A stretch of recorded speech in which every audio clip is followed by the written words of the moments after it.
लोगोफोर फालतु खालामनायनि सन्देहआव हमजानाय इउटिउबार ज्योति मल्होत्रानि नामा दिनै गाबोन गोबां जायगायाव चर्चा सोलिगासिनो। खुलुमबाय रायजोफोर, गोदान टपिकजों लोगोसे गोदान मोनसे भिडिअ आङो लानानै फैलायबाय। आङो दिनै बे टपिकनि गेजेरजों नोंथांमोननो शेयार खालामनो सानदों जे जाय इउटिउबारा पाकिस्तानजों सोमोन्दो लाखिनानै जोंनि भारतनि प्राइम मिनिस्टारखौहाय फासायनो बा सिथारनो खायदा लादोंमोन, बे इउटिउबारखौ नोंथांमोन बयबो मोनथिखायो जानांगौ। बिथांनि नामानो जाहैबाय ज्योति मल्होत्रा। दा बिथांनि केसआ दिनैसिमावहाय बेसेबां लेभेलसिम दावखोनानै थाखो, आङो बेखौहाय नोंथांमोननो शेयार खालामनो थाखाय बे भिडिअखौ लानानै फैनाय जाबाय। नोंथांमोना भिडिअखौ जोबजासे नायलाङोब्ला थन्न नोंथाङा बुजिनो हागोन आरो नोंथांनि लोगोनोबो नोंथाङा शेयार खालामनो हागोन। दा रायजोफोर, आङो मेन टपिकआव थांनायनि सिगां आङो मोनसे बर' न'खरनि बागै नोंथांमोननो शेयार खालामग्रोनो सानदों। बे बर' न'खरा गोबां दुखुआवहाय गोग्लैनानै दङ। आसा खालामो नोंथांमोना बे बर' न'खरखौहाय हेफाजाब होगोन होननानैहाय। बिथांमोनाबो जोंनि बर' हारिनि थाखाय गोबां बिहोमा होबोनाय मोनसे न'खर। नोंथांमोना नायनानै लाग्रोदो आरो बिनि उनावहाय बिथांमोननि काहानिया नोंथांनि गोसोआवबो जुदि नांदोंब्ला बिल्कुल नोंथांनि हानायनिफ्राय माबा मोनसेखौ सिन्था खालामनो दाबाव। खुलुमबाय, बयनिसिमबो खौरां बुंलायो। आं हृदय बसुमतारी। आं दा बे समावहाय मोनसे आरज लाना फैदों नोंथांमोननि खाथियाव। आं दा गिबियावनो आंनि सिनायथिखौ लाग्रोनि। आङो सासे भिडिअ आर्टिस्ट, बियाटानि सोद्रोमा आरो बेजों लोगोसे आङो जोंनि फर इउनियन आन्चलिकनि हारिमु आफादनि आफादगिरि। आरोबाव आंनि फिसायनि सिनायथिखौ होनि। आंनि फिसाया सासे केमेरामेन, बेजों लोगोसे बे सासे एक्टर, सासे सिंगार। दा आं बेखौनो आरज गाबोन दाख्लि बावैसो जानानै थांनाय सान्दामारिनि कालचारेल कमप्लेक्सआव गोदोनि दिल्लीयाव मोसाहैनाय महरगिरिफोरखौ बरायदोंमोन। बे बरायनायाव आंबो बियाटानि सोद्रोमा हिसाबै नुजाहैदों। बेजों लोगोसे बियाटाया आंनि हाजबेन्डखौ केमेरा खेबनो थाखाय खावलायदों। दा खावलायनाय लोगो लोगो जों नुजाहैदों। बेबो गावनि केमेरा खेबनाय हाबाफारिखौ मावदों थांजेननायनिफ्रायनो। उनावहाय माबोरै जाखो अन दा स्पट बिथाङा बोरै गोग्लैखो, गोग्लैनाय लोगो लोगो खोमा सागावनानै खोमानिफ्राय गोबां थै बोहैदों। दा बेबायदि अबस्थाखौ नुनानै जोंनि रुलिं गभर्नमेन्टनि सारमोनहाबो हाखु दाखु 5 मिनिटनि गेजेरावनो थिखांनानै लांनानै मेडिकेल कलेजाव लांनानै ट्रिटमेन्ट खालामहैदों। बिनिफ्राय मेडिकेल कलेजाव मोजां ट्रिटमेन्ट मोनैनि थाखाय बिथांमोना रेफार खालामदों। आरोबाव रेफार खालामनाय लोगो लोगो जोंबो मोजांसिन हस्पिटाल नागिरनानै सिलिगुरिनि थालामास इन्स्टिटिउट अफ मेडिकेल साइन्स हस्पिटालाव लांनानै थिसनहैनाय जादों। दा बिथाङा जोबोद क्रिटिकेल कन्डिसनाव, खैफोद गोनां अबस्थायाव बियो जुजिगासिनो दं गावनि जिउखौ लानानै। दा बेखौनो आङो खावलायनो सानदों जोंनि रुलिं गभर्नमेन्ट, बियाटा, हारिमु आफाद आरो रायजो राजाफ्रा आंनो थोजासे मदद होनो हायाब्लाबो अन्नानै जा एसे सान्दा हरबावो आं बेखौ खर बुंलाय मोननो थाखाय खावलायदों। गोजोन्थों, बेनोसै। काहानिखौथ' बुजिबोखाबाय रायजोफोर। आङो फिन आरोबाव नोंथांमोनखौ खावलायहरनो सानबावबाय, बिथांमोननि न'खरनि जानानैहाय नोंथांमोना बिथांनि काहानिखौ बा बिथांमोननि न'खरनि काहानिखौ बुजिनानै बा मिथिनानै नोंथांनि गोसोआवबो जुदि माबा मोनसे आघात मोनबायब्ला बिल्कुल नोंथांनि हानायनिफ्राय माबा मोनसेखौ हरनो दाबाव। दानिया फैदो मेन टपिकआव। माब्लाबा गावनि ब्लग्स आरो पाकिस्तान ट्रिप्सनि थाखाय फेमास जादोंमोन ज्योतिया। दा बियो बेबायदि मामलायाव फासिबाय। बियो ससियेल मिडियाखौल' नङा, खुफिया एजेन्सिखौबो सोमोनांहोबाय। मानो होनोब्ला बियो जाबायदि खाजाबाय आरो 24 मे खालि जेब्ला बेखौ कर्टआव फेस खालामदों, थ' जाय डाटा आरो माखासे बाथ्राफोर मोखाङाव फैदों बियो गासैखौबो सोमोनांहोजोबबाय। 24 मे फुंनिफ्रायनो मिडियाफ्रा केमेरा लानानै सिभिल जाज सुनील कुमारनि कर्टनि गेटनि बाहेरायावहाय गसंनानै दंहैयो। गासैबो बेखौ मिथिनो लुबैदोंमोन जे पुलिसआ बे केसआव मा गोदान खोन्थागोन। लोगोफोर, पुलिसआ बेलासिनि खमैबो 3 रिंगासो समावहाय ज्योतिखौ प्राइभेट स्कर्पिय'आव लानानै कर्टआव सहैयो। बे समावहाय मेन गेटखौ बन्द खालामनाय जायो जेन' मिडियाया सिङाव हाबलांनो हायि बायदि, आरो बाहेराव गोबां पुलिसफोरबो दोननाय जादों जेन' जेबो दावराव जाया। कर्टआव ज्योतिनि केसखौ सरकारि उकिल मनदीप बारागा नुबाय। बेयाव ज्योतिया गावनि साइडनिफ्राय रावबो प्राइभेट उकिल लाखिनाय जायाखै, बरंस लिगेल सार्भिस अथ'रिटिनि 3 उकिल जगमणि शर्मा, नितेन कुमार आरो दीपक कुमारा बिनि फारसे गासै नायबिजिरनायखौ इन्सपेक्टर निर्मलाया कर्टआव खोन्थाबाय। जेब्ला बियो ज्योतिनि मबाइल आरो लेपटपखौ जब्द खालामो, थ' बिनिफ्राय 12थानिफ्राय 13थासिम डाटा मोनबाय, जेराव सासे नर्माल इउजारनियाव बेफोरबायदिखौ मोननाया गोमोथाव। बिनिखायनो पुलिसआ कर्टनिफ्राय गोबां सम बिबाय जेन' बे डाटाखौ मोजाङै नायबिजिरनो हायो। नाथाय बयनिख्रुइ सोमोनांथाव बाथ्राया बे थाबाय, बे बाराव पुलिसआ रिमान्डनि डिमान्ड खालामाखिसै आरो खालि 10 मिनिटनि खोनासंहोनायनि उनाव कर्टआ ज्योतिखौ 14 दिननि थाखाय जुडिशियेल कास्टडियाव दोनहरफिनबाय। दा गुबुन मोनसे कर्टनि खोनासंहोनाया 9 जुनावसो जासिगोन। बिनि गेजेरावनो खास मोनसे बाथ्राया बे थाबावबाय, बे बिसारनि गेजेरजों ना जथिया माबा मोनसे बुंखो ना सोरबा उखिलानो बिनि फारसे जाबसिननाय बा साफाय होखो।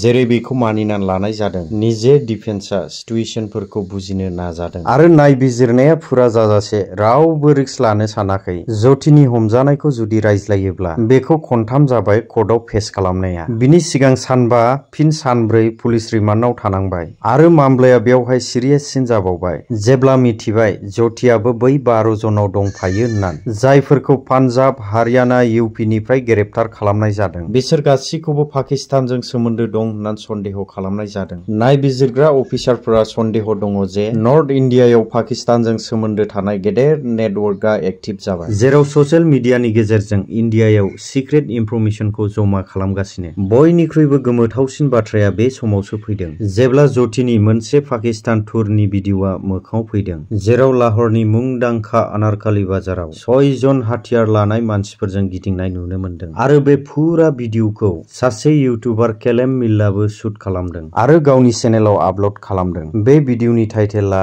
Indian girl in Lahore how are Pakistani आरो थाम्बनेलाव लिरदों इण्डियान गर्ल एक्सप्लरिं अनारकाली बाजार अफ पाकिस्तानी। मास मोननै सिगां आपल'ड खालामनाय जादों। दा बे भिडिअ'खौ 1 मिलियननिबो बांसिन मानसिफ्रा नायद्लाबाय, 15,000निबो बारा लाइक खालामनाय जाबाय आरो 5,000निबो बारा कमेन्टफोर दङ। बे भिडिअ'आव गोनां बाथ्राया बे दङ जे जथिखौ पाकिस्ताननि गार्डनि गेजेरजोंहाय भिआइपि ट्रिटमेन्ट होगासिनो दङ आरो सिकिउरिटि गार्डफ्रा गासैबो सारिगिदिं थानानै बेखौ थाबायहोदों।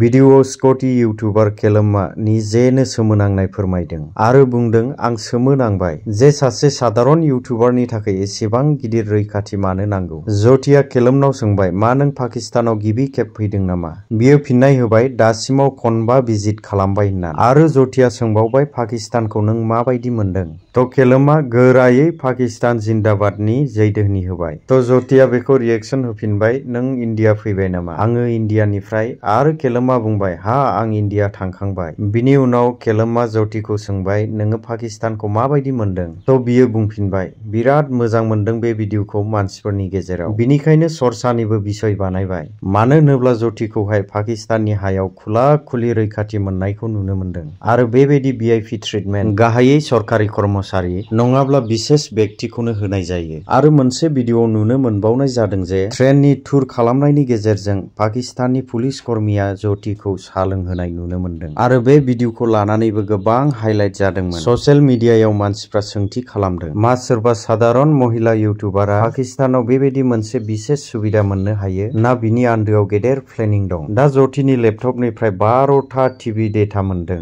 बे डाटाया गोरलै बाथ्रा नङा। एग्जाम्पलाव मोनसे फुल एचडि फिल्मनि क्वालिटिया 1.5 नङाब्ला 2 GB जायो। बेबायदियाव 12था टिभियाव हाजार हाजार डकुमेन्ट शाट, कल रेकर्डस, फट' आरो मिथिया मा मा थाबावगोन। बिनिखायनो पुलिसआ डाटाखौ फरेन्सिक नायबिजिरनो थाखाय मोनसे कर्नालनि मधुबन लेबआव हरनाय जाबाय। लोगोसे जथिनि गंथाम मबाइल फन आरो 4 बेंक एकाउन्टखौ नायबिजिरगासिनो, जेन' मिथिनो मोनो बबेयावबा सन्देह गोनां ट्रेन्जेकसनफोरखौ, यानि बबेबा एजेन्सिनिफ्राय फैसा मोनदों नामा। बयनिख्रुइ देरसिन सोंथिया बे जे मा जति मल्हत्राया सासे सादारन ट्रेभेल ब्लगार नामा? ना बिनि आन्दोआव माबा मोनसे थांखि थाखुमानानै दं? मा बिनि पाकिस्तानाव स्पेशेल ट्रिटमेन्ट मोननाया माबा मोनसे एजेन्डानि हिस्सामोन नामा? ना गेदेर थांखिजों नेटवर्क फसंनायसोमोन नामा, जायनि पर्दाया लासै लासै खुलिबोगासिनो दं? आरो नर्थ इण्डियायाव जे 12 जन हमजाबावदों, बिसोरो गासिबो मोनसे कानेक्सनजों सोमोन्दो दंजोबो। बेनि सोंनायनि फिननायखौथ' फैबाय थानाय नायबिजिरनायावसो मोनथिसिगोन। नाथाय दा जाय रिपर्टआ मोखाङाव दङ बेनो इसारा होदों जे मामलाया बिराद सिरियास आरो बेयाव गोबां बेबायदिबो दं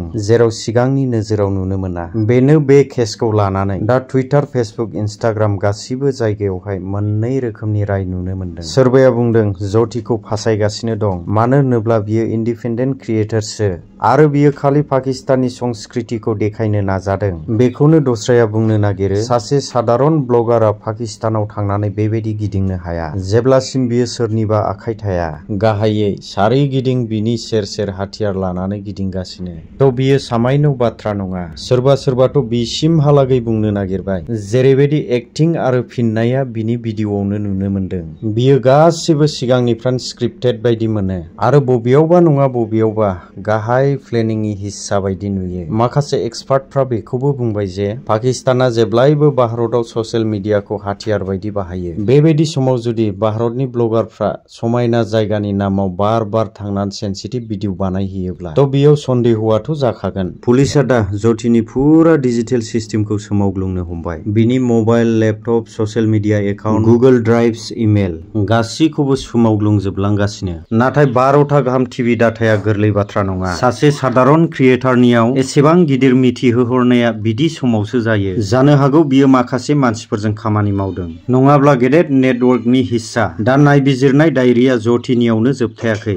बरंस बिनि लोगोफोरखौबो आरो पाकिस्तानाव लोगो मोननाय माखासे मानसिफोरखौबो ट्रेक खालामगासिनो। आरो भारत सरकारा इन्टारपलनियावबो मदद बिदों, जे पाकिस्तानजों सोमोन्दो थानाय डिजिटेल लिंकखौ ट्रेक खालामनो हायो। दा रायज्लायदिनि कानुननि फारसे। थ' 9 जुन खालि नैथि बिसार जागोन। अब्लासिम ज्योतिया कास्टडियावनो थागोन। अब्लासिमाव फरेन्सिक रिपर्टआबो फैगोन आरो साखी साबुदाबो ओंखारगोन। थ' बेयाव देशद्र'हि नङाब्ला अफिसियेल सिक्रेट एक्टनि गेजेरजों दायआव गोग्लैनो हागौ। जुदि बियो प्रुभ जायो, गावनो गोसो जानानै पाकिस्ताननो भारतनि खौरां दैथायहरो होननानै यानि सेन्सिटिभ भिडिअ बानायो, थ' बियो आइटि एक्टनिल' केसाव थानाय नङा, बरंस मोनसे सिरियास नेशनेल सिकिउरिटि इस्यु जाहैगोन। कर्टआव नायबिजिरग्रानि साइडनिफ्राय नैथि बिसाराव बेबायदिबो गोग्लैनो हागौ, जेराव ज्योतिनि अहंकारा खालि मोनसे कन्टेन्ट क्रिएटरनि सिमानि बाहेरायाव थाङो आरो बेयाव बिदेशी एजेन्सिनि आखाइ थानो हागौ। दासिमावहाय आंनियाव मोनसे गिदिर सोंथिया बेनो, मा ज्योतिया सैथोयैनो समायना ब्लगार जायनि थाखाय फासायनाय जादों, ना बियो बेबायदि नेटवर्कनि हिस्सा जायनि थाखाय बियो पाकिस्तानसिम आखाइ दं? फैबाय थानाय समाव forensic report, bank account, social media एकाउन्टनि गेजेरजों गोबां राज खुलिनो हागौ आरो जानो हागौ बे केसआ भारतनि डिजिटेल रैखाथिखौ लानानै गोदान नियमजों सुरु जागोन। मानो होनोब्ला बेबायदि सादारन नुनाय सासे सिख्लाया बेबायदि देशनि सिमाखौ बारलांनो हायोब्ला आरो सुथुरफोरनि देशआव बेबायदि गिदिंनो हायोब्ला बियो कानुननिल' लोरबांथि नङा, बरंस बियो मोनसे एक्सपिरियेन्ससो जायहा जोंखौ वार्निं होदों जे डिजिटेल जुगनि दावहाया बर्डारावल' नङा, बरंस मबाइल स्क्रिनावबो दङ। थ' लोगोफोर, दिनैनि थाखाय बेसेखिनियानो। दानिया नोंथाङा बे काहानिनि सायाव मा बुंनो सानो? नोंथांनि साननायनिफ्राय कमेन्टआव लिरहरोब्लानो जाबाय। भिडिअखौ मोजां मोनदोंब्ला मोनसे लाइक होदो आरो लोगोसे नोंनि लोगोनोबो शेयार खालामहरदो। आरो जुदि नोंथाङा आंनि चेनेलाव गोदानब्ला गाहायाव होनाय साबस्क्राइब बटनाव थुनानै चेनेलखौ साबस्क्राइब खालाम।